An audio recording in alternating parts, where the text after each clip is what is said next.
Hello, everyone, and welcome to the Pirates vs. Agoners podcast. I am ThyPirateKing. With me, as always, as Remy. Hello there. Hi, Pirate King. How you doing? Doing pretty good. How are you?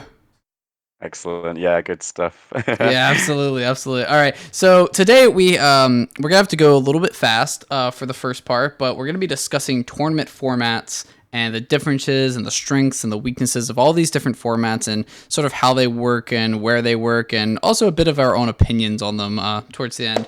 So the main topics are going to just be we're going to briefly go over all of these different formats just very quickly. The main ones we're going to be discussing, there are a lot of others, of course. There's multiple ways you can run tournaments, but the four we're going to be discussing, the big ones, are the single elimination, the double elimination, the Swiss tournaments, and then the round robin tournaments.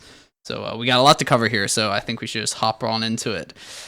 All Yeah, it's right. going to be a real big topic, this one. We can always come back and cover things later as well. If people think there's anything we've not gone into enough detail and you want to know Yeah, more we could about it, always have a podcast dedicated to a particular type of tournament as well. we can always do more. I was just going to say a little bit about obviously both of us have run plenty of tournaments ourselves. So we both run Fantasy Strike tournaments. I've run it for Street Fighter games as well in the past, both in real life and online and things like that. So it's a topic that's a bit, it matters to us and it matters to people who play in these kind of games. So yeah, it's more interesting than it first appears, I think. Yeah. Oh, it's very interesting actually. I like Remy said, I run the weekly tournaments. Remy has run the Euro Strike tournaments, which is for European players. Lots of fun. And I've run one tournament in real life, and it was we'll get into that maybe a little bit later. Let's get into That, yeah. Yeah. So we'll start off here with single elimination tournaments. So a single elimination tournament is essentially where you have one bracket, right? You don't have a winners and a losers bracket. You just have a bracket. And then if you win your match, you move forward. And if you lose your match, you are out of the tournament. You are done. Like you don't get to play again. It's really honestly as simple as that. And whoever comes out on top is the person who has won every single match. Which is it's kind of interesting. It has a lot of interesting elements to it, but we can get into that a bit more later. Moving on to the next one. Oh, did you have a comment you wanted to make there, Remy? I was gonna say, yeah, sure. It's so. I mean, that's essentially kind of like the granddaddy of tournament formats, if you like. That's like the foundation, the most basic way that people tend to run tournaments.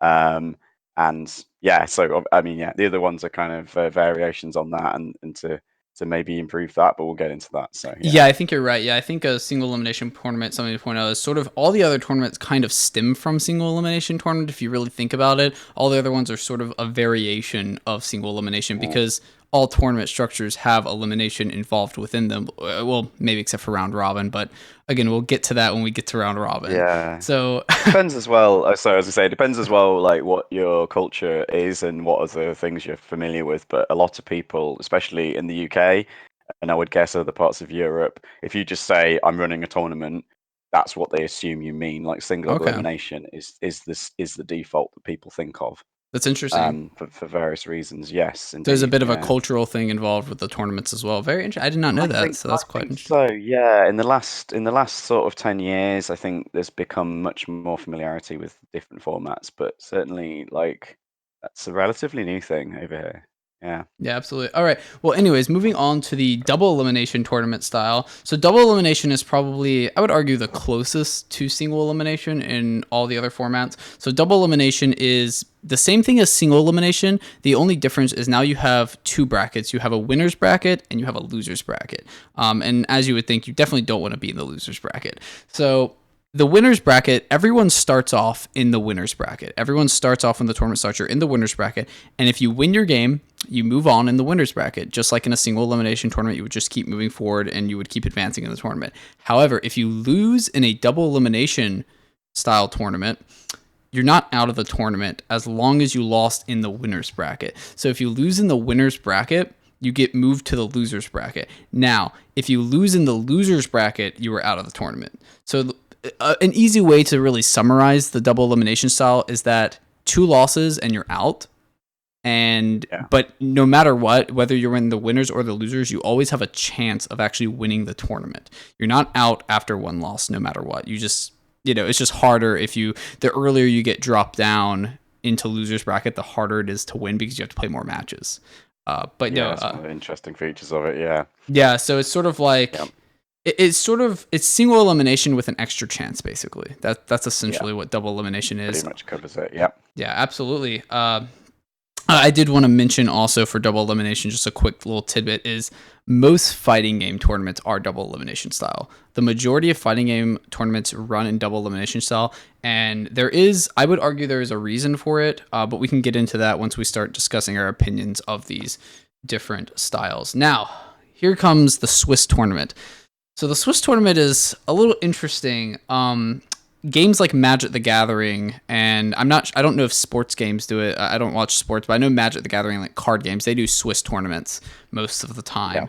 So a Swiss tournament, it's very different than double elimination and elimination tournament, or in single elimination tournaments. In a Swiss tournament, you never get knocked out of the tournament in the normal way you would think of.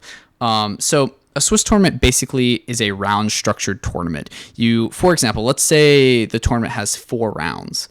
You would start the tournament and you would play your first game. And if you lose that game, you are still in the tournament, but now you have a record of 0-1 or 0-1. So you've won 0 and you've lost 1. And then you play your next round, so round 2. And let's say you lose that round. Now you're 0-2. Now each subsequent round, you're generally going to be playing people that have the same record as you. So if you have won a game and you have lost a game, and then in the third round, you would play someone else who has won a game and lost a game.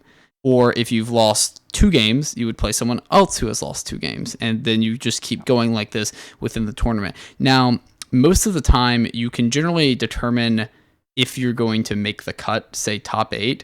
And most people, so if there's say a 9-round tournament, depending on how many players there are, if you win 6 games and lose 3, you might not make top 8. So that's sort of, a lot of times Swiss tournament does have like a cut to top 8. You don't have to, but again, we can get into that a little bit more later on. There's a lot to Swiss, but Swiss is very interesting because you can play as long as you want. You never get kicked out of the tournament unless you drop. Or Yeah. Actually, that's really the only way. A drop or disqualified. That's the only way you'll get kicked out of a Swiss tournament, basically.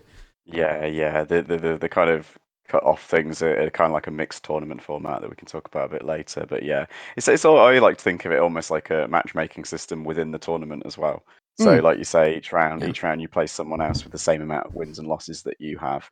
If it can match you that way, it depends how many rounds and the number of players and things like that. But it tries to match as close as it can each round. So it's a little bit like a matchmaking system within a tournament. Yeah, it's like a tournament and a matchmaker sort of just combined in itself, because it's really, if you think about it, if you just look at a Swiss tournament in a vacuum, it really is determining ELO scores, right? So if you've won 2 and lost 0, you have a higher ELO in the tournaments, figuratively, right? But yeah, Swiss is fantastic. I don't know about Remy. Swiss is probably my favorite style of formats. I really like Swiss a lot. I don't know about you though, Remy. Yeah, I do enjoy it generally, but we'll get into more. Yeah, we'll about get it, of into course. more of that, of course. Yeah, So but yeah, should I introduce the next one for yeah, you? yeah, absolutely, go for it. It's okay. So it's actually one of the simplest ones as well. This is Yeah. round robin. So this is literally everyone plays everyone else. So again, but most people don't even think of that, as I was saying, historically, like people don't think of that as a tournament in a way.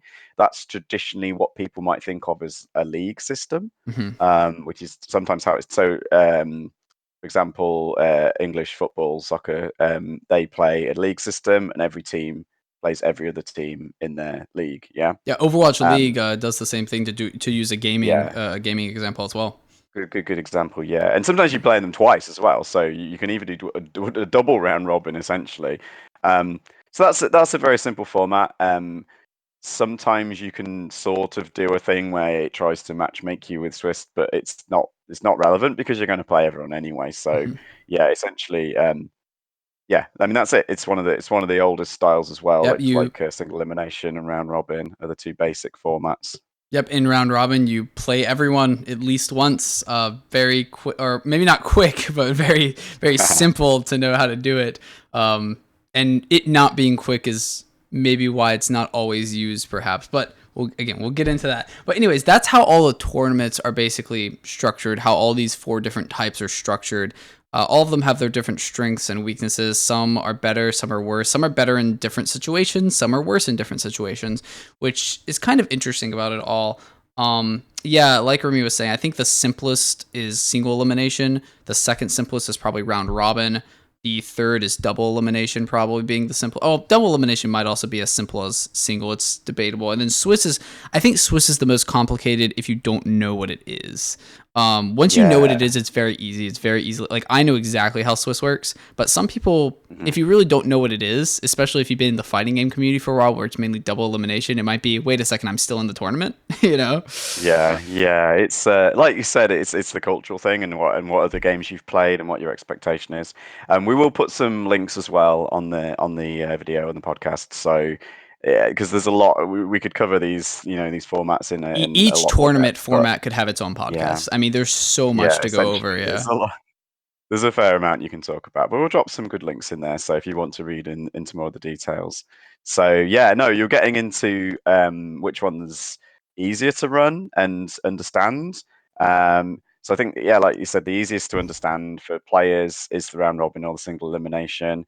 But the other ones might be simple to understand if you're familiar with them, but they're not as familiar. People tend not to be as familiar with Swiss or double. Yeah, absolutely. Um, So I think we should I think that's a great way to start talking about them. I mean, what do you for these different styles of tournaments, for these different formats, what would you say, like, when should they be used? How should they be used? In what situations? For example, I mean, the fighting game community is notoriously known for using double elimination tournaments. I mean, the biggest fighting game tournament in the world, Evo, uses double elimination style. As far Elimination as I'm style, aware, yeah. yeah. But then you have games like Magic the Gathering that use Swiss style, and then you have things like Overwatch League that's using more of a round robin type system where everyone's playing everyone, right? So how Mhm. would you describe it? Like, why are these different games playing different formats? Like, why isn't there just one format that is the 100% best format, Remy? Why can't we just have one? Definitely.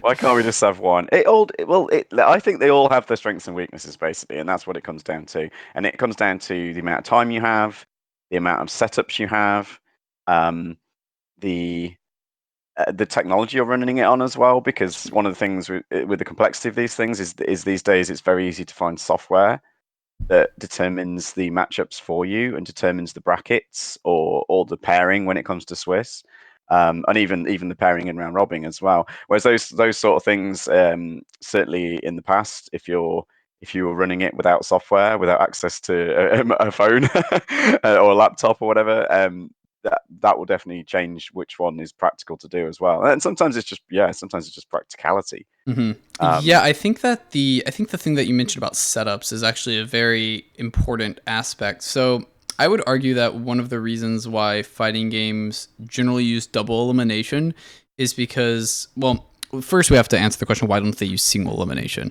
I think the main reason why they don't use single elimination is because it feels kind of bad if you lose your first round and then you're out. Like, say you drive 5 hours or 2 hours to go to a fighting game tournament that you've been practicing for and really good at, and then the first person you play against is the best player in the world. You just get unlucky, right? Because that can happen, and then you lose, and then you're like, well, that's that's unfortunate. You're just out, right? And maybe there's side events, but still, that. So I think that's one reason why they don't use single elimination, because in double elimination, even if you lose that first round, you still have a chance. You still have a chance to win. You still have a yeah. chance to get to top 8. You still have a chance to even win the tournament. It's just harder, right? So that's mainly one of the reasons I would argue why they don't use it, at least in a competitive environment. Yeah, I mean, it has been used quite a lot, and I don't know if it still is, but certainly fighting games in Japan were Mm, very notorious for using single that's elimination, true. and that was the standard, most common expected thing. I think all of the bigger events, certainly the ones that are involved with like Capcom or Namco Bandai and the big companies now, have all moved to double elimination. The sort of international influence has changed that, but I think a lot of their smaller tournaments still run on single elimination. But the interesting thing that, like you were talking about, travel time and how big the event is, and people paying money, and all these things factor in. So I think a lot of the traditional single elimination events were running sort of like on a weekly basis, or even more common than that. So if you're running tournaments constantly every week, and you need to have this quick it's quick setup, fun way of doing it, especially if maybe you don't have all the software and things on hand to run these brackets very easily. You can see why that would make sense as well. That's true. Although Yeah, definitely, single elimination what, tournaments definitely go faster than double elimination. yeah. I think an important thing to recognize is I would argue that single elimination tournaments are the fastest tournaments that you can have unless you play Swiss with Yeah. one round, which is which is not It's a Swiss. pointless, yeah. That is called single elimination. Well, actually, that's not single Yeah. elimination either. But you don't play Swiss with one round. But aside from Swiss with one round, single elimination would be the fastest format of tournaments. So I would actually argue. I think that single elimination is really great for more casual. I think it's great if you just have a couple of friends together. Say you have like 10 friends together and you have an hour and a half to spare and you're just like, let's run a single elimination. I mean, you could even do it in like 30 minutes, really, depending on how many setups you have, which I think is kind of cool about single elimination. Is you can just do a quick little tournament, and just get it done. And like you said, also in a competitive environment too. Say, you're at your local game store and it's about 2 hours to closing time, and you have a lot of people who want to do a quick tournament. Run a single elimination tournament. Run a quick single elimination. So yeah, so you can do it competitively. But as for the double elimination, and single elimination, I think one of the main reasons that fighting games and just a lot of games sometimes use this format is because it doesn't require as many setups as a Swiss tournament or a round robin if you want those tournaments to run quickly, right? Because you have to realize and this is in terms of an in real life tournament, right? So if you're in real life and you are playing a fighting game or any video game, it's a lot easier to get setups for double elimination because the longer the tournament goes, the less players are in it, right? So you don't need as many setups. Like you could have say 10 or 15 setups for 200 people for a double elimination tournament, and at the beginning it'll be a little slow, but towards halfway into the tournament, I mean, you've already cut like half the players, or at least a third or a quarter of the players, right? So it's going to get faster and faster the longer the tournament goes, which is really nice for the tournament organizers and for the setups in general, which is really useful. For Swiss tournaments, however, if you have 200 players and you only have 10 or 15 setups, you have 200 players the entire time. Yes, you could argue that some of them might drop, but assuming none of them drop, you have 200 players every single round, which is kind of I would say it's unfeasible to run a video game tournament in real life with that amount of players in Swiss or round robin as well. Round robin's the same thing for Swiss. You have every player playing at all times, right? Yeah. So I think that's one of the main reasons why it's not run. Yeah, for doing physical tournaments. It's why things like card games can run Swiss though, because obviously you just need a table. So even then, the size of the hall, but you're probably going to need to have if there's that many players, you're going to need to have somewhere big enough to house them, right? So it's a lot easier to have you say 200 players, like 100 tables, than it is to have 100 PlayStations or whatever, or 100 PCs, whatever you need to run a video game tournament on. So that's why, the double elimination, single elimination. Actually, it's interesting when it comes to the amount of time it's going to take as well, because single, as you say, the single and double both get quicker as you get on. Just mathematically, as you know, every round you're just halving the players essentially, or not the first round in double elimination, but every round after that. Yeah. So like a quarter of your players will go 0-2. Yeah, we should get like a mathematician on here. He can give us all the numbers. Well, the joke. There's a lot of jokes in fighting games. It's like, oh, I just don't want to go 0-2, whatever. This is the whole like, this is the one thing I don't want to happen to me. But actually, a quarter of people that is going to happen to them mathematically. You can't avoid it. Yeah, So it's literally impossible for that not to happen. There are going to be, if you have 200 players, what's a quarter of that? That's 50, right? Yeah. So 50 players are going to go 0-2. I mean, it's just just going to happen. It is impossible for that not to happen. It's really funny when you get to the very top layer. So, for example, like Capcom Cup itself, which is coming up in about a month's time, I think. It's December when it runs, I believe. I haven't got the exact dates on me, but that also runs a double elimination. So you've got this top 32 players in the world who've been playing all year in loads of different events to get enough Capcom points to go to the Capcom like 8 of them are going to go 0-2. Yeah, exactly. And every single year, it's like, oh, it's insane. How could this amazing player go 0-2? Yeah, 8 are going to go Yeah, because 8 of them it's going to happen, and they're all amazing players. So, like, it's not you shouldn't be surprised by this. It's just kind of ridiculous of people yeah, to be like if you see surprised. like a really It's good, because of who it happens. yeah. But yeah, predictability in time. Actually, one thing you mentioned about having a small group of people playing a single elimination thing. One thing you can do if you have a large group, you can actually run multiple flights of tournaments at an event as well. So you could run a single elimination, partly for the reason that people get knocked out quickly. And then what you can do is run a second event for the people that have been knocked out of the main event. So I've seen that work really well, where you've got actually an event that maybe has a few hours and a number of players, and you go, well, actually, we're going to keep running Mhm. like lots of small brackets Yeah, rather than try and do one gigantic tournament, and this keeps everyone involved. But again, that's also it the also makes bonus people of a feel a little Swiss better. or yeah, exactly. So you're knocked out of the main event, but then you have a secondary event that maybe the prizes aren't as big or something like that, and then you can still have the hype of it actually, which is one of the big factors for single and double elimination. Is the kind of hype and the excitement that you get. You get that dramatic feeling of tension of someone's getting knocked out now. This match is for the win. Yeah, like Yeah, the finals. You know when the finals are happening as well, and also because the other players are knocked out, they can be watching them in a real life event as well. So it can create a better spectator spectacle. There you go. yeah, actually, yeah, I think that's a great point. I think we should talk about that a bit. I mean, which formats are the most hype or the best for which formats are the best for spectators? Which formats are the best for players? Which formats are the most fun for spectators? Which are the most fun for players? Right? I mean, I think that's an important thing to realize as well. And I think double elimination, like you said, I think double elimination probably is the most hype, even more than single elimination, because in single elimination, you know, it's just one bracket and it's like, oh cool, he's out or he's in or she's out or she's in, right? Yeah, And in a double elimination, it's like, oh no, they're not out yet. You know, they still have a chance to move forward in this bracket, right? Even if they've lost one, which I think is very hype. It's even more hype once you get to the top 8 and then you get to the finals. The finals, I think, are the most hype for double elimination. And the reason is because so in a double elimination, we didn't talk about this, but in a double elimination tournament, in the grand finals, the first and second place player, the person who's in the losers bracket is actually playing the person who's won the winners bracket.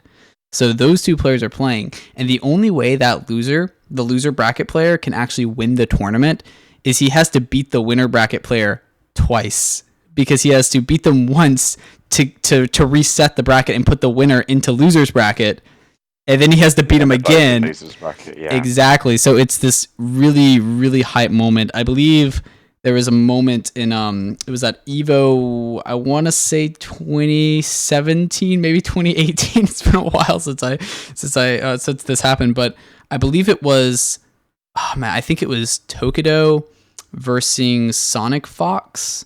And I think it was, I don't remember the game. I think it was MK11 or MK10. It was some, or Street Fighter. It was some really, it was a big game at Evo. It was on the stage. yeah. And I think it was Sonic Fox had won the winners and had actually knocked out Tokido in the top 8. And he was in losers. And then Tokido came back and actually won the entire tournament at Evo by beating Sonic Fox, by beating all the players and losers, and then beating Sonic Fox at the end. And it was this really, really hype moment, and it was really emotional too. I think it was Sonic Fox. I could be wrong, but I believe he was the player who lost was like almost in tears. I think he was even crying a bit because he had worked so hard and he had won Oh, all the way in winners. He hadn't lost a single match, and then the final I time he think that lost was against the person he had previously beat.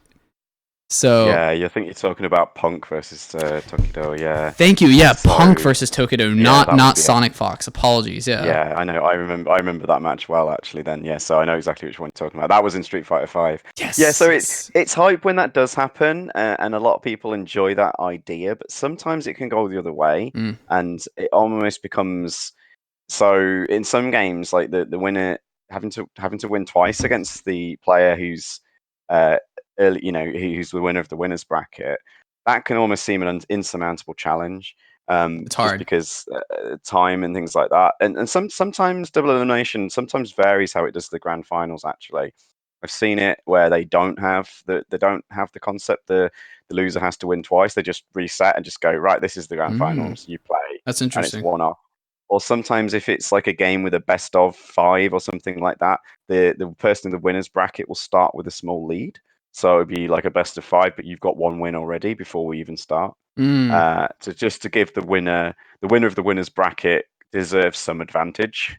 that's Yeah, interesting. but Yeah. um, but sometimes and also again when it comes down to people's expectations, some people can be confused by that because if you're watching it and you like, okay, these two guys are playing in the finals, and then one guy wins it, and then it's not over now, and they play again, and people are confused. It's like what? And then it's like a bracket. I mean, you get the people. Obviously, the commentators will explain it and call it. They often call it a bracket reset, and they say, "Can you get the resets?" Hmm. And that's the idea of they're putting them both on one loss, so then they play again for the overall victor. Um, I mean, yeah. The other thing with fighting games and single elimination, double elimination, as we've talked about this actually between ourselves before, is the thing that it's not it's not like I can beat you, and then you can You're and right. then Joe You can beat can't beat you, me, so Remy. therefore I'll beat Joe. Sorry. I said you're right. You can't beat me, Remy. Oh, I'm obviously. yeah. Well, you can beat me, and then there's that obviously what we're getting at. Sometimes there's character matchups involved, and sometimes like individual players just do perform better against other Mhm. players and things like that. And when you throw them into these single elimination tournaments, Or double that really elimination. heightens. Oh, but yeah, but it's even more heightened in a single elimination. Like you say, that can be quite kind of disappointing in that you can just get, okay, we got one bad matchup and I'm out. Or playing one good player and I'm out. Whereas the double elimination sort of evens that out a little bit. But you can definitely still see it where a player has evidently had a lucky run, as they call it. Like you look at the matches they've had to play, and maybe they didn't get a bad matchup for their character for that person. Like they didn't have to face the one person they didn't want to face Yeah, I until actually. maybe late. Yeah, sorry to cut you off here. I wanted to mention that All right. actually. I because I think this is important. I don't know if everyone realizes this. The better player you are, the easier your early brackets will be in a tournament. Um, If it's seeded, if it's seeded properly, that's how it's going to be.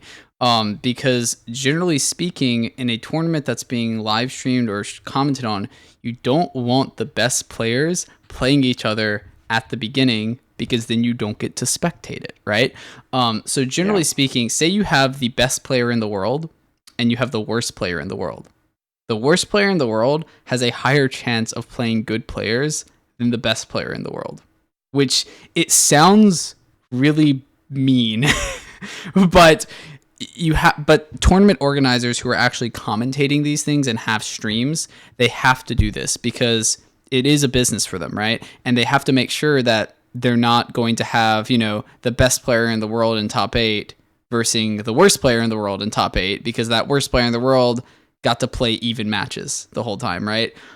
It does Mm. suck, but here's the thing. If you're a new player that is new on the tournament scene, they don't know who you are. So, yeah, you might play against a really good player, but you also might not. And even if you do play against a really good player, if you're better, you still win, right? They don't stop you from winning. If you're better, you still win. So you still can do it. It's just going to be harder, right?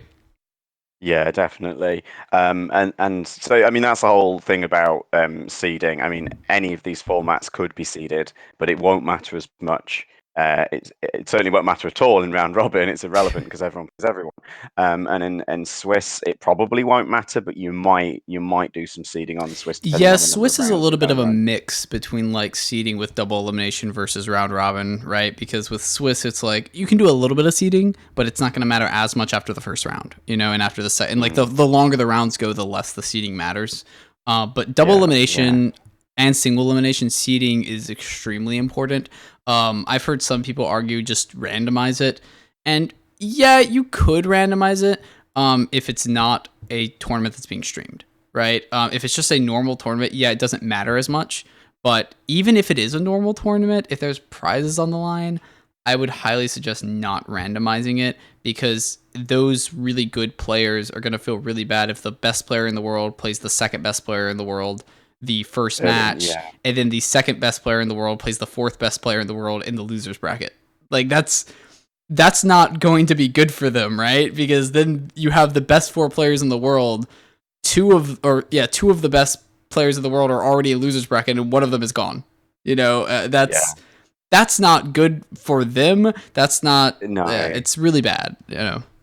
It would kind of be like you'd get sort of less and less good for the viewers, like less good matches as you went further into the tournament, which is what you don't want. It's exactly what you want to avoid. Exactly. Yeah, Exactly. it's an interesting one. I mean, we both encounter this when we run our own events, and yeah. So I try and do like I usually do a little bit of seeding, not too much. Hmm. So Same here. if you've run a tournament series and you already know like which players have won previous events and things like that, like which or there's a if it's like an online game and it's got a ranking system within that game, you can look at the players' ranks and say, well, okay, we're going to seed based on your actual ranking in this game.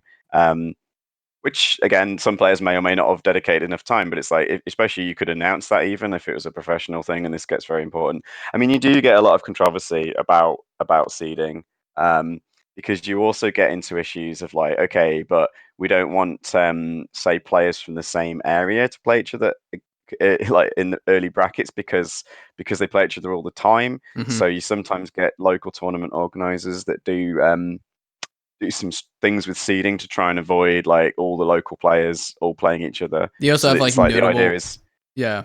You also have like notable the, players as well, right? Like for example, like Justin Wong, or yeah, Justin. Like everyone knows who he is, right? Everyone knows who this mhm, player is. So if he's in a tournament, the seeders are gonna be like, oh, okay, I know exactly how to seed you, you know.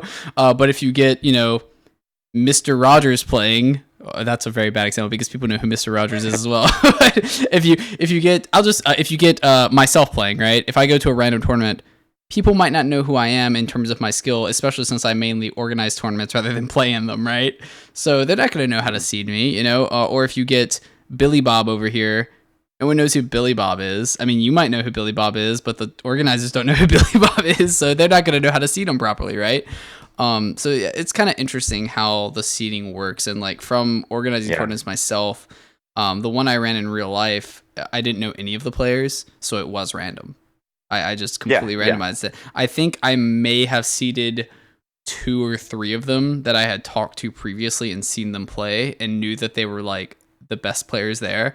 So I sort of gave them, I gave them a bit of a better one, but I think the majority of it was just randomized.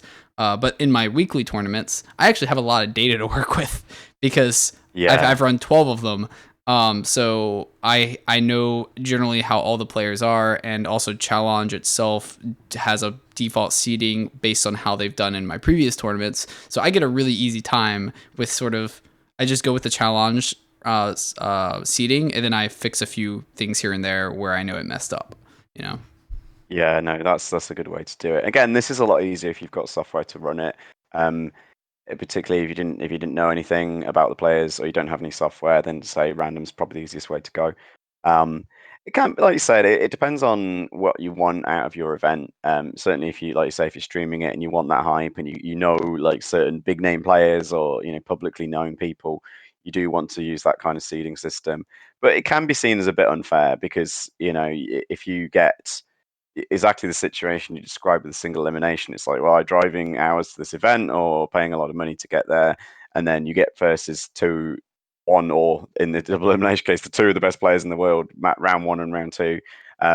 So it's actually less likely in double elimination in a way because obviously when you go to losers bracket, you'll be playing someone else that's lost as well. Hmm. Um, so that will tend not to happen as much. But again, seeding can really be a controversial subject for Yeah, I would. both of those formats. So it's good and bad for them. Like it's Yeah, yeah. it really is. I mean, like some people are going to complain about. I mean, I've seen in my tournaments. I mean, generally people are joking about it, but I've sometimes put Recugger against a player who's in silver or gold, and they commented, they're like, "Well, this this is unfortunate," uh, and I think to myself, I mean, I'm sorry, but we also have other really great players like Big O Tinho and like Knock or let me think, or you even like Remy, or just any like other master players on there. I'm just like, I mean, I have all these master players.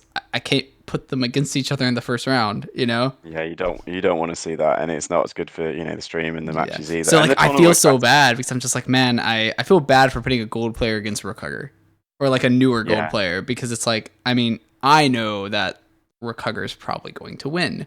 And the player obviously knows that as well, but I'm thinking, I mean, I just kind of have to do that. And when you lose against that player, you're still in loser's bracket and the next matches are going to be easier for you, you know? Um, yeah, yeah.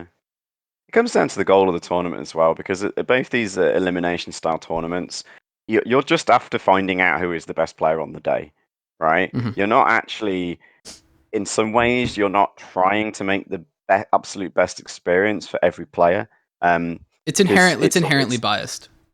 Like I would yeah, argue that. you're trying to find out who's the best on the day, and that's it, right? One of the things that actually kind of annoys me a little bit is the whole people rank themselves.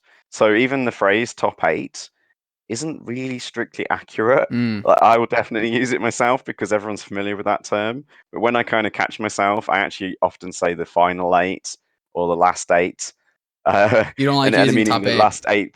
the last eight players that are left in this event, but they aren't necessarily proven to be the best eight, No. right? Because the way these elimination formats work, they're not accurately ranking anyone.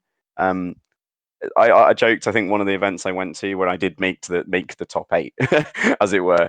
And it was interesting actually. That was a cut to a single elimination. Right, we'll go back on this in a moment and explain mixed formats. But even so, I went into the so-called top eight, and I sort of joked. Well, actually, I finished somewhere between fifth and 118th or whatever it was. Like, I don't remember how many players were in the whole thing. But if you actually analyze it from a ranking point of view, it can just come down to who you play when in the bracket.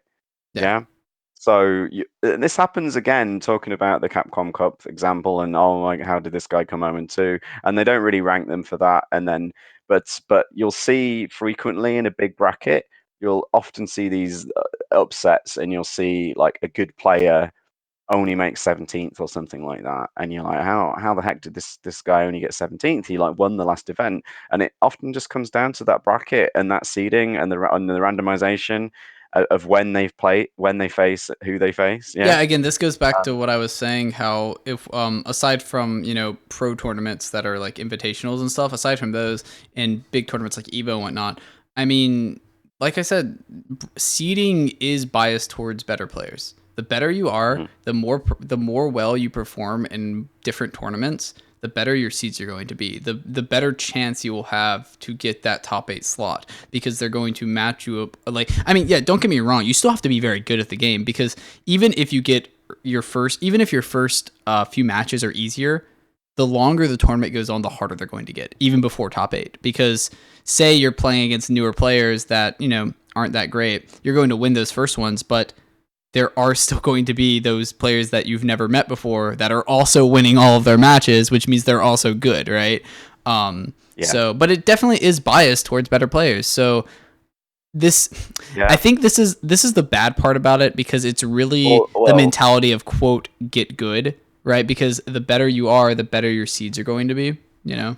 yeah. I mean, in one regard, you can say it's fair because, well, if you are a good player and you're not, but it comes down to being known to be a good player, and That's the that's the thing. interesting. Yeah, that's That's the key difference with this, is that you could be really, really excellent, but if you aren't known by the tournament organizers to be really, really good at a particular game, they can't seed you accurately. And it's sort of it's like, wow, you should have been, yeah. it kind of But if you are really cop good, right, that. even if you don't get a good seeding, you'll still win, right? If you are the best, Well, right? yeah, It'll just be harder. It'll just be harder. I, I done it. The first event I ever went to was a double elimination format, and I actually got knocked into the losers bracket by the eventual winner of the winners bracket in the second round. So I essentially played the best player I played against in a the event pro in the first tournament I ever went to. in a pro. Yeah, Yeah. Well, like honestly, yeah, I really did. It wasn't the first round. It was the third round, I think, and he beat me obviously. Yeah. I did take, it was Smash Ultimate. I did take a stock off of him every single game though. I only got one stock, but every single time I got one stock, and it was great That. because I remember getting that stock, and I would look over, and he was just like mad that he lost the stock. It was great because I was playing King K. Rool. It was the best thing ever. Like every time he lost the stock. So did you then make it through the losers bracket to any extent, or Actually, after that how did it? match, I actually played against my friend who came to the tournament with me, who was also in losers bracket, and we actually practiced together a lot, or at least we used to. And I beat him before. He generally beats me though. I think it was like he probably beat me 75% of the time. He was a much better player than me. And oh man, I was a little sad that he beat me. And he was a little frustrated too because he was just like, I really don't, because he told me, he was like, I really hope that like I'm not the one to like knock you out of your first tournament. Yeah. And he was. Yeah. But in another way, it was kind of nice too because we were really cool about it, you know, like we fist bumped and like he played his next game and then he lost his next game and I got mad at him because I was like, oh, the matchup you played against the matchup he played against would have been good for me. So I was like, you know, but aside from that, though, that's a little story. Yeah. Yeah, no, well, but I kind of got really kind of fortunate in a way because so you could argue I had a unlucky, because probably, I don't know if they did seeding, but obviously the organizers had never heard of me. This is the first event I'd ever been to. So again, you go, well, hang on, I had to play the best player in the bracket, in the second round, which is pretty rough, right? But then I actually won all the way through the entire losers bracket. So I had So it is possible. Yeah, I mean, this is a great example of it is possible. and I reset him in the finals and I beat him. So I actually played him 3 times in the tournament and beat him twice. So I actually beat that guy in the end. And one of the interesting, so yeah, the thing with the double elimination, although it slightly avoids that who plays who first that you would get in single elimination, it doesn't completely avoid it because you can still, as we described, if you look into well, again, we'll put this on the links, but if you look into the way a double elimination bracket works, you have to play, the earlier you lose, the worse it is, the more extra rounds you have to play. So if you only lose in the winners final, you then only have to play one more extra match to get back into the grand final, correct? Yep. So whereas if you lose in the first or the second round and you work it out how many matches you had to play It's a to get lot. to that grand finals, it actually I think it doubles per round, or I can't remember how I had the exact math on that, but it really adds a lot. I mean, that can sometimes work in your favor, and it definitely think it did for me in that particular example. Definitely worked because worked for Tokido. Tokido, yeah, like, so it can be a momentum thing. So because of the way the type, especially when you're playing in 1 or 2 setups, which is what this was, and a lot of fighting game tournaments will only have and they'll have more than that, but number of setups to number of players will be generally like a small percentage, right? So, but if you're in that losers bracket, like at the bottom of the losers bracket almost, you might get to play a bunch of matches in a row, because everyone's getting knocked out each round, and that's exactly what happened to me. I kind of got set, because they did like the top of the winners first, so they'd all played all their games, and then because they wanted to knock out as many players as quick as possible, which is what often these events do. And then they were going through the losers bracket, and I just kept sat at the one station and just played person after person after person after person. I think I played like 6 matches in a row without getting up and getting off the setup. And I just got on a momentum, yeah. And I think although there was then a break before they did the finals, like I still think that momentum of having that big win streak can actually help. Yeah. Speaking of the momentum, I think I want to discuss this a little bit as well, because I think what you're bringing up is exactly what I'm about to describe. Is the idea of psychology versus, I guess, physical stuff, right? So when you are playing in a tournament, any tournament, no matter what tournament it is, the longer it is, the harder it is on the players, right? No matter what, just because that's just how life works, right? The longer we're doing something, the longer we're awake, the longer our minds are doing crazy things. What's the word? I can't think of the word. It's a testament. It's endurance. Endurance. Well. Thank you. That's the word. It hurts our endurance. So the longer it goes, the more it's a test of our endurance. So if you get knocked into losers the first round, you have a long way ahead of you with very little breaks and very little moment to rest. If you are winning every time you win in the winner's bracket, though, you have a lot more time to rest. Because it's like, oh, I have time until my next match, you know? But in losers, it's like, okay, match after match after match after match after match. I mean, I see it in my tournaments, my weekly tournaments. I'm looking at the losers bracket and they are playing all the time, especially when because I stream mine, so I generally stream the top 8. So if you're in top 8, you get to wait for like 15-30 minutes while we get everyone else up there. But these losers, they're playing and playing and playing and playing, and then even when they get to top 8, I'm like, all right, play again, because we're gonna watch the winners last, you know. So they have to keep playing, and I feel bad about it, but I'm like, I mean, you're in the losers bracket. You know, I mean, that's just how it is. This is the thing. This is the point. As much as you can say maybe the seeding can be unfair and maybe the nature of the bracket being so much longer can be seen as unfair, it's still not really. At the end of the day, it's still correctly just finding out who can perform best under the same. So everyone started out with, the same circumstances. Everyone starts in winners. And you can still, if you win every game, you're going to get that easier road. And if you lose early, you're going to get that difficult. And but again, that's where the seeding can come in as a factor. Yeah, and I think the endurance is important, but like you said, the psychology is also important, right? Because if you are playing a lot of games and you're winning them all, you get that psychological boost, like, okay, I can do it. I got this. Let's go. And if you are in winners and you're just waiting there, you get to rest. And you sort of maybe get to think. You go cold, as people say. Yeah, but you go cold. You're not practicing. And, some of them are still practicing. Some of them are still off on the side doing their own thing, practicing combos or in training mode or whatever. But, they're not actually playing. I guess they could be with, like, a coach or something. But generally, I mean, that's still not the same, right? And you don't get that same mental boost, right? It's not the same adrenaline because, as we both know, like playing in video games or other kinds of games, you still get that heightened sense of tension and psychologically. Again, whenever you're playing in a tournament match, and it is, there's still more. People just feel more on edge when you're playing under those kind of circumstances. Yeah, absolutely. And, we're talking about endurance. I mean, comparing to the other formats as well. I mean, round robin and Swiss could even arguably be even more about that. No, I would. Yes, absolutely. No, 100% for all the players. You can, yeah, exactly. But you can argue they are fairer because every single player is even in a closer set of circumstances to each other. But it could go on for a very long time, and that's really why they just don't get used that often. It's just practicality, especially in offline events. Unless you're running things like card games or board games where you have got lots of setups. Yeah. Card games are probably the only ones that you can do in real life, I think, for Swiss or round robin. Maybe not even round. I don't think you can do it with round robin just because I don't think you can feasibly do a round robin for a big tournament. And the reason I say that is because if you have 200 players, you're not playing 200 rounds. You're playing more than 200 rounds.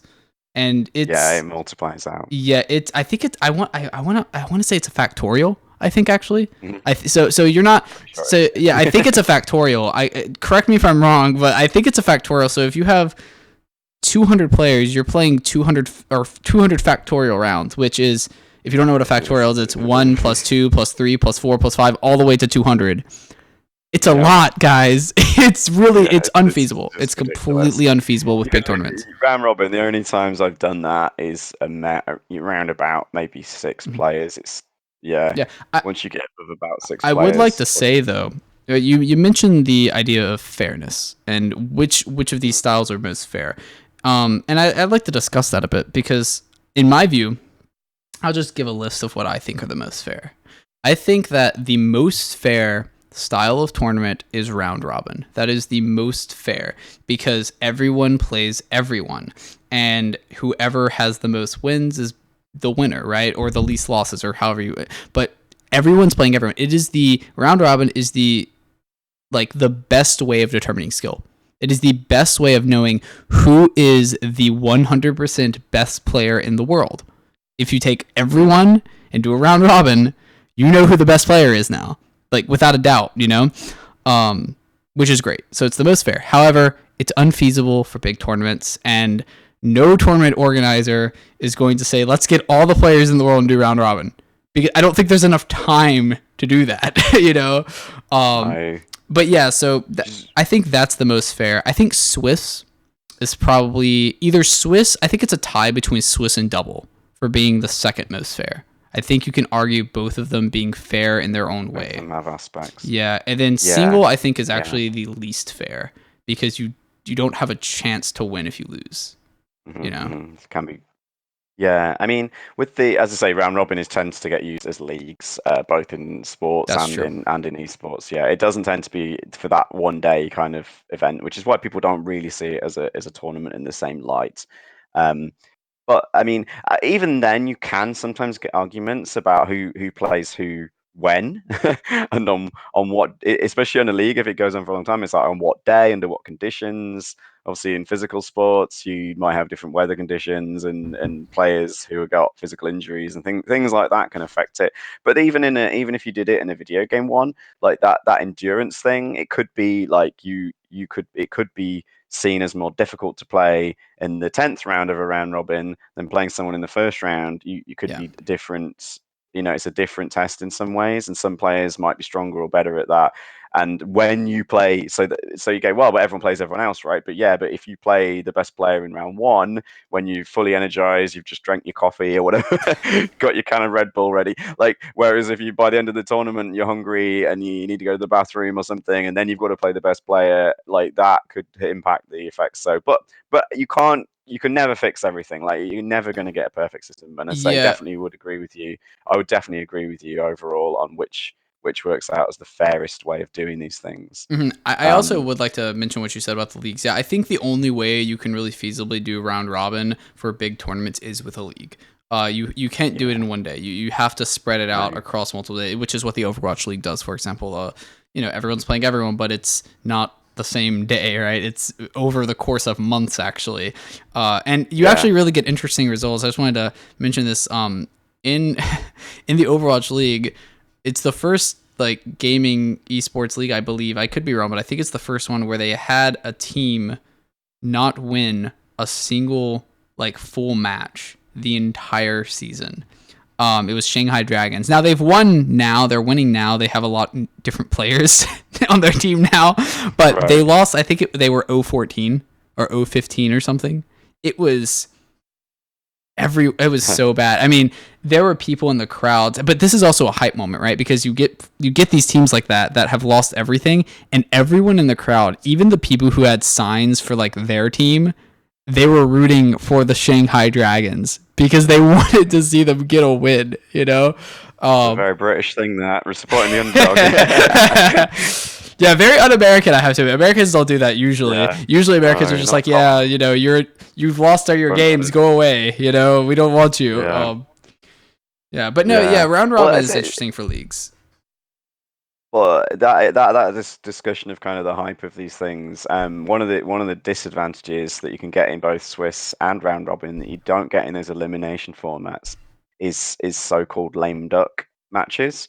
So so if you were watching every match of that tournament, for example, and you're doing a round robin or a Swiss, and then it's, well, particularly in a round robin, even more so. You might have two players that have lost sort of 4 or 5 games in a row or something, and then they've got to play a match together. And you might say, well, we know neither of these two players is going to come win the event now. Um, that's not fun to watch, right? Hmm. But but you have the counterexample already on hand here with this Shanghai Dragons, and it's like, well, actually, suddenly it becomes actually quite interesting as well. Hmm. Like, the teams that aren't doing well can still be interesting to Yeah, watch. I think some of the pro players on the other teams during that season, at least, were saying one of the pro players actually came out and was talking about maybe one of the reasons why Shanghai Dragons couldn't win a game, and one of his arguments was that one of the reasons they were struggling so hard later on in that season was because every team played even better against them because they did not want to be Right. the team that lost to Shanghai Yeah. Dragons, right? So Yeah. every time, like, so if you actually watch the tournaments or the league, a lot of in some of those games the other teams would try different strategies here and there and maybe like do something that's a little bit less standard. Whenever they played Shanghai Dragons, it was only standard. They didn't do anything random. Yeah. They didn't do anything different. It was, we're going to play standard, and we're going to beat you because we don't want to be the team that loses. So it's kind of this Yeah. interesting dynamic. I would also like to point out real quick with round robin, I want to mention this. I think another way, so I already mentioned that you can really only do it with a league. I also think it needs to be a pro league. I don't think you can do this with. I mean, I guess you could do it with a non-pro league, but the reason I say with a pro league is because, again, for spectating, right? Like you were saying, I think you said the lame duck example, right? In a pro league, even if a pro team is 0-4 or a pro player is 0-4, you're still going to get a great match, right? Because Yeah. I you mean, know those players are really good, even in the round robin system. Which is why I think again you also need a pro league to do a round robin system so that the spectators actually enjoy the content, right? yeah, I mean, this is the thing about professional sports or esports that people don't always take into account is that they are performers as well. And it's a So business. yeah, you can say, well, we're paid to win, but actually you're paid to play. Like you're not paid to win necessarily. There's big prizes and things like that, which is we can do a whole nother podcast you about that. you are But paid to yeah, like entertain. Yeah. you are also entertainers, so there's not the issue of like teams dropping out and things like that, which we said you will definitely get in a more casual environment for Swiss or round robin. Like it could feel bad to be kind of forced to play that match that you don't care about anymore. But again, when it's professionals, it's like they don't have that fallback because they are also being paid to be Actually, there and to perform within and to be a spectator. yeah, and within leagues, generally, it's actually in the contract that you cannot throw. Like, if you are found out that you are Yes, yeah. throwing a game, you will get kicked off. If not, also have all of your money that should be coming to you just not there. Like it is like these contracts are very strict. They tell you exactly what you can and can't do, and also sometimes what you can and can't say. I mean, if you were just paid to win, I mean, there would be a lot less examples of players getting kicked off of leagues or teams for saying things, right? I mean, Mm. the example that I know of is XQC in the Overwatch League. He was kicked off by Dallas Fuel because he's kind of a loudmouth. He sort of speaks before thinking, and he said a lot of things that some people may find offensive or some people may find rude or uncalled for, right? And whether you agree with them kicking him off or not, they had the right to kick him off, right? They were allowed to do that, and they kicked them off for the reasons that they Yeah. thought. Funny thing, after they kicked them off, their team started failing, but that's beside the point. But that's I'm trying to get at is that, like you said, you're not paid to win because he was a great player. Yeah, I mean, He wasn't paid to win. He was because if paid to entertain and not say the things that he was yeah, saying. You and know. not irritate viewers or sponsors or whatever it Yeah, was. Yeah. exactly. Yeah. I'm going to briefly try and this kind of segues into what I wanted to talk about next, which was sort of the mixed format. So sometimes you see Swiss or round robin. This is generally how it will always work. You'll either have a Swiss or round robin format that will actually then change into a single or double elimination later on in the event, and they'll have a cut-off point. Um, which can you can try and get the excitement of a single elimination type event or double elimination, and you get that grand finals and all those good things that goes with it. And like we just discussed, getting the best players playing each other on a stream or on whatever.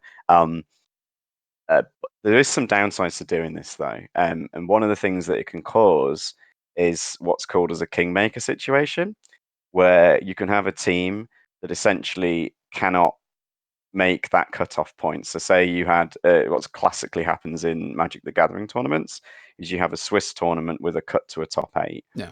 And often what it will mean is they'll have so many rounds based on the number of players that are at the event, and they basically know as soon as you get two losses, you're essentially you won't be able to make the top eight, or probably can't. But then you'll get a situation where one of these players that is probably out of the event in terms of progressing into the prizing money and all that kind of things, playing someone else who is still in it. And this comes back to this issue of like you said with pro teams and not being allowed to throw games and have they got a contract. And sometimes these players will actually have an incentive to lose, right? Because or to just not care. Yet they could be the team that's determining who makes it through. Yeah, this I think what you're getting into is sort of, say you're in a Swiss tournament and it's the last round and you've only lost one game. Let's assume Magic the Gathering, and let's assume that you get top 8 if you only lose 2 games or less, right? And say it's the last round and you've won all of your games except one. So you are, say, 9-1, right? And this is the 11th round. And then you're playing a friend who is, Yeah. say, 8-2. You are incentivized to say you get the win, because now you get top 8 and I still get top 8, right? Obviously that doesn't, it's harder for that to happen because obviously it's an 8-2 player playing against a 9-1 player, but this can happen in Swiss because there are tiebreakers. So sometimes you will play against, the bigger the tournament there is, the more likely you'll actually sometimes play against people that aren't exactly the same score as you, especially the longer it goes, with people dropping out of the tournaments and things like this. So this is a possibility, and that player has the incentive to say, yeah, you get the win, you get top 8, I get top 8, great. There is one thing, and I'll let you finish up. I just wanted to mention this. There is one thing, though, at least in Magic the Gathering, and I think I'll mention two things. So in Magic the Gathering, you're not allowed to bribe a player. So you cannot say, like, I'll give you like $5 if you let me get the win. Like, that's not allowed. And I even think that, I think technically, it's a gray area. It's really determined up to the judge. But I think there's a point where even if you say things like, I'll give you like the packs I win, if you like, say like I get, say if it's really complicated, it's like, say I get first place, and say first place gets 8 packs and second place gets 3 packs, right? You like, splitting that is kind of awkward. It's actually better for the person to win and then just get 4 packs each, sometimes. So but you're not allowed to do that because that's saying I'm giving you 4 packs, right? But you are allowed to split it. It's really complicated, and it's kind of weird. I know that Serlin, I think he mentioned in the Discord when I was chatting about it, he said something along the lines, I think he also sent me a link, I'll have to read it, something along the lines that in his tournaments you were not allowed to do like free wins. Like, you weren't allowed to throw the game. Like, it was not, that was a rule. Like, you weren't allowed to just forfeit. You had to play, right? Yeah. Which is good for the tournament format, but as you say, it can be a problem when players are casual and they're not playing. The other issue is if draws are allowed.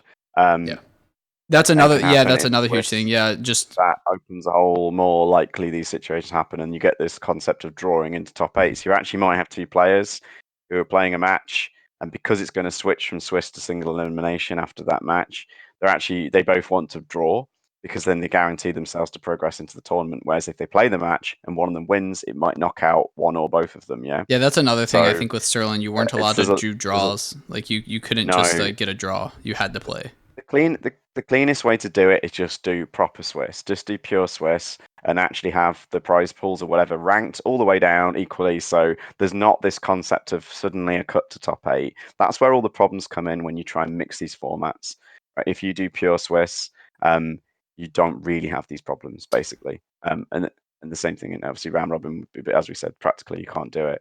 But that's the real disadvantage in these formats. But if you do pure Swiss as well, like, I really like that for creating more of a ranking. At the end of the event, the person that came top, they probably played about the same amount of matches, about the same against the same sort of opponents that they would have played it in double elimination format, right? But the double elimination format will only probably accurately rank number 1 and number 2, right? Yeah. It's kind of going to be luck and based on your seeding and prior knowledge and things like that, whether 3 down to number X thousand, whatever it is, are accurately ranked. Okay. Whereas in a Swiss tournament, you pretty much know it's pretty accurate at the end of the event, right? That the person that came in 5th almost certainly did better than the person that came 10th, right? In Swiss, if you play enough rounds of it. Yeah. Whereas with a double elimination tournament, and even more so in a single elimination tournament, the person that technically came 5th could easily have done worse. There's also right, a lot more. There's 10th. A lot more draws usually. I think, like, in terms of the ranking in double elimination. I mean, I guess it can be argued the same thing happens with Swiss in the final, like, scores. Something I did notice though, I think Core Gaming, they made a great video about tournament formats as well. Like I think it was called how to determine who the best player is, and that's where he talked about a lot of this stuff. And one of the things he talked about, which I found interesting, was he talked about how he went to a tournament. I think it was Evo actually, and he played in it. And he when he looked at his ranking, he was like, "Oh, cool! I placed in the same rank as a pro player." You know, does that mean I'm as good as that pro player? Of course not. That pro player just, happened to lose the same amount as me, right?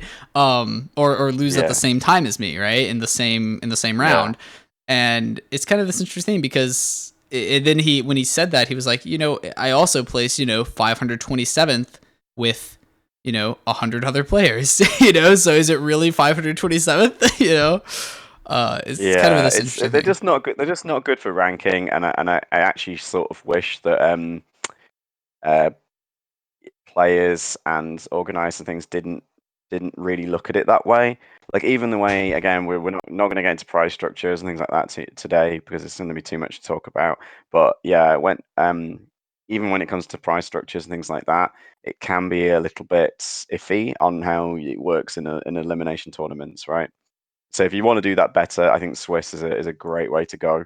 Yeah. Yeah, so Um, just to end it off here, because I think we are getting a bit long, but I yeah, wanted to yeah. ask the question, because I don't think we've talked about it too much, is that the players versus the viewers and versus just like the organizers, right? So what's best for all of them? And I'll just give my quick my quick view. And I'm not going to include round robin here because we've talked a lot about that, about how it's kind of unfeasible except in a Yeah. league. So I'm not going to mention that. I'm just going to use Swiss double and single. So I'm going to, personally for me, I'm going to throw out single because I don't think that in a competitive environment you really want to use single. I think double is the better elimination style of tournament in most cases. There are cases for single, but Agree. I think double's generally the best. So I think that double elimination is the most hype. I think it's the most hype when compared to Swiss. I think it's very hype because you get that top eight. I know you don't like to call it top eight. I'm gonna call it top eight though. But yeah, you get Yeah, you. you can't get avoided. It's the common. Yeah, yeah, So absolutely. But yeah, so you get the top eight, and then you have this really hype thing where you have, because top eight is 4 players and losers and 4 players and winners, and you get this really cool moment of who's going to be the winner in that top eight, which I think is really hype. It's really fun. It's really exciting for both the spectators, both the viewers, both the commentators, and I think even for the players, it can be fun. I think that's a fun moment where I need to keep winning if I'm in winners so that I don't get put in losers. And in losers, you're like, well, I have to win, right? Which is really hype, and yeah. it really adds that level of I guess you could call it anxiety, but anxiety I think is a bad word. It's a bad word for Hmm. this at least. Tension. Tension, yeah, it adds tension to the players, right? It makes them very tense, which I think is, I like that. I think it's very fun for the players, at least for myself as a player. Now for Swiss, I think Swiss is better for the players overall. I think generally speaking, players like the chance, more of a chance to win or come in a top place, right, for prize money, right? So say like prizes are in the top 8, more players have a chance of getting to top 8 in a more fair way than in double elimination. So I think Yeah. generally speaking, players like this, and I also think that newer players and more casual players, I think like Swiss better, and more Yeah. competitive players like double elimination better. And then there's sort of like a Right. mix in like the between. Sometimes you have a little bit of players here and there, right? Which I think is fascinating. And I definitely think that commentators generally prefer double elimination as well because I think it lets them be more hype about it.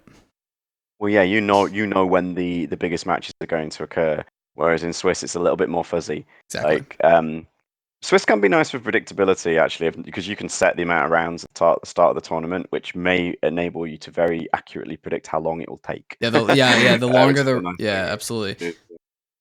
Yeah, I agree with everything you've said there. Yeah, absolutely. It depends on the goal for your tournament, like you say. I think, yeah, if you're a new player, and the other thing with Swiss is you get to play a lot more matches.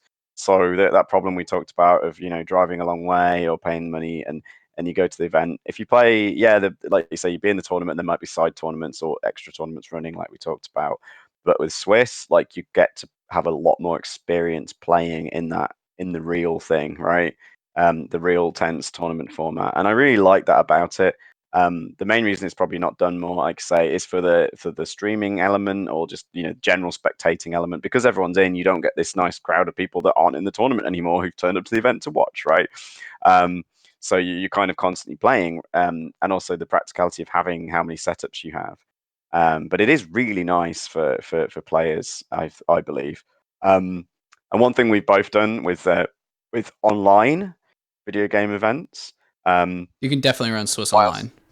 yeah, Swiss is actually very easy to run online because you've got as many setups as you have players, because every player is playing on It's their computer, actually so you don't quicker need this too. practical issue. It's actually quicker than double elimination too. I learned that I started running Swiss tournaments for my weeklies, and it is well, depending on the rounds, right? So if I could make Yeah, it longer if I had more rounds. But generally speaking, with a normal amount of rounds, like 5 to 6 rounds, I ran 4 rounds for the first one I ever did. I need to increase that definitely. But if I run five yeah, to six rounds, it's generally going to be quicker than double elimination because it's just a round. Like here's this round, everyone play.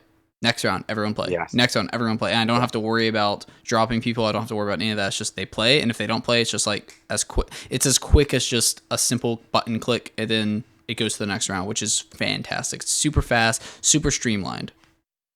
yeah.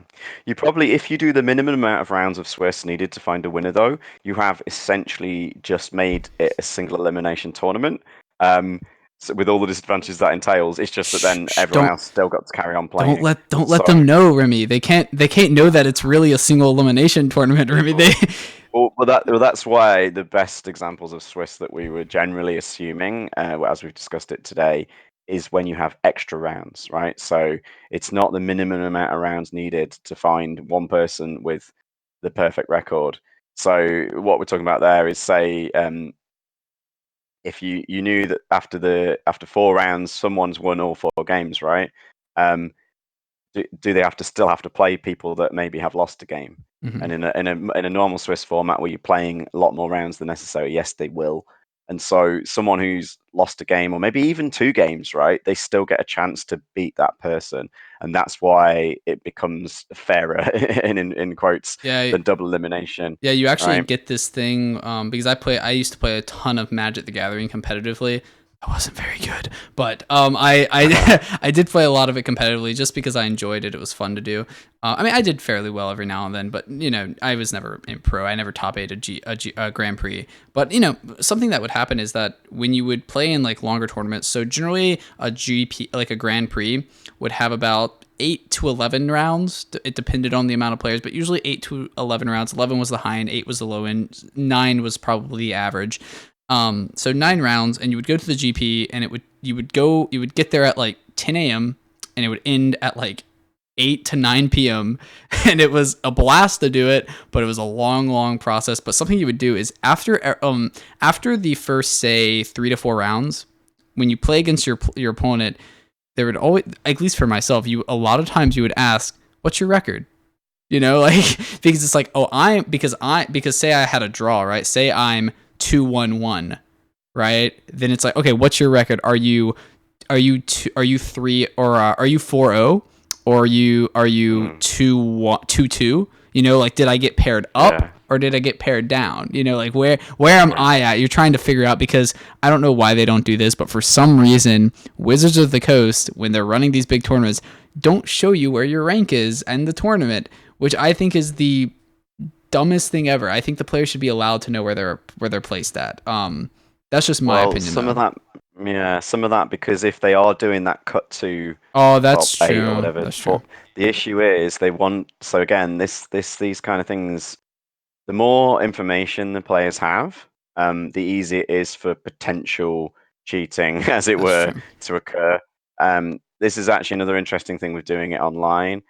You can potentially, I've done this in a couple of my events. I've actually hidden the bracket information from Hmm, all the players. interesting. So all they know is who they're playing each round. And yes, they could communicate in the way you're describing it, but it makes it a lot harder. So you basically put in as much of an information barrier as you can to try and Yeah, ensure fair play. I think that's So fair. that's probably the reason why they do it.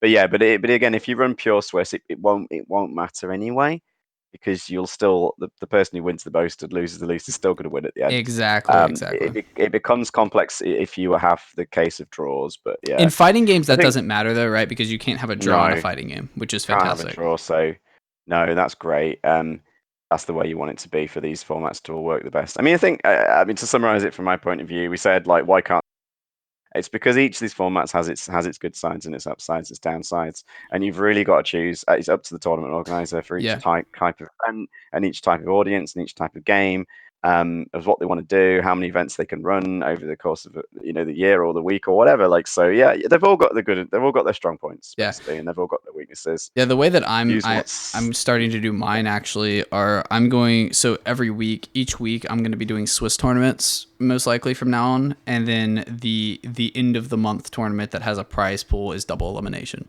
And the reason right. I'm doing Yeah, that is because I think Swiss is more fun because I run my tournaments are more for everyone. They're not really trying to seek out pro players necessarily. We get a lot of good players. Rook Hugger, for example, plays in yeah, mine a lot, and he's one of the best players in Fantasy Strike. But the reason I want to do Swiss for the normal weeklies is because it's great for newer players, because after the first two rounds, they're playing against people around their same skill level. They're having a blast, they're having fun, and they still have a chance to, get to top 8 or win or these things. And, that's kind of cool. Like, I mean, even when I play in tournaments that don't have a prize pool, coming in top 8 or top 4, even if there's no win like prize, that's still really awesome. It's like, oh cool, like I did well. You can see your improvement, and I think that's really cool. So that's yeah, why I'm doing the Swiss for the normal weeklies, and then I'm doing the double elimination for the prize ones, because I think that has more hype, which is yeah, important because of my stream, right, where I'm streaming it. So I think it has more hype, and also I think it is better for the more competitive players. I do strongly believe that double elimination in a fighting game is better for the competitive players because they don't have to play as many matches if they're good, which I think is really useful. I think when you're a better player, you don't really want to play as many matches, because the more matches you play, the more likely you are to lose, right? So that's just my view, though. yeah. That's just my view. I think that's a good approach. I like it. So yeah, excellent Yeah, stuff. we've covered a lot here. I think we're good. Unless you had any final thoughts. Yeah, no, we'll call it for now. I mean, the only final thought would be is obviously we could go into a lot more depth about any of these kind of things, and there's still lots of spin-off things about issues that can arise in various formats. There's things about price structures and things like that we could talk about. So a bit of feedback if anyone's listening to this, and something you want to know more about, or do you think we've kind of done this topic for now and you'd rather move on to something else? Let us know what you think. Yeah, absolutely. And we'll leave links down in the description if you want to read more about Swiss or round robin or single or double or. Well, I'm not going to leave links for things we didn't talk about, but That's cool. That's cool. anyways, bye everyone. Hopefully you enjoyed. See you later.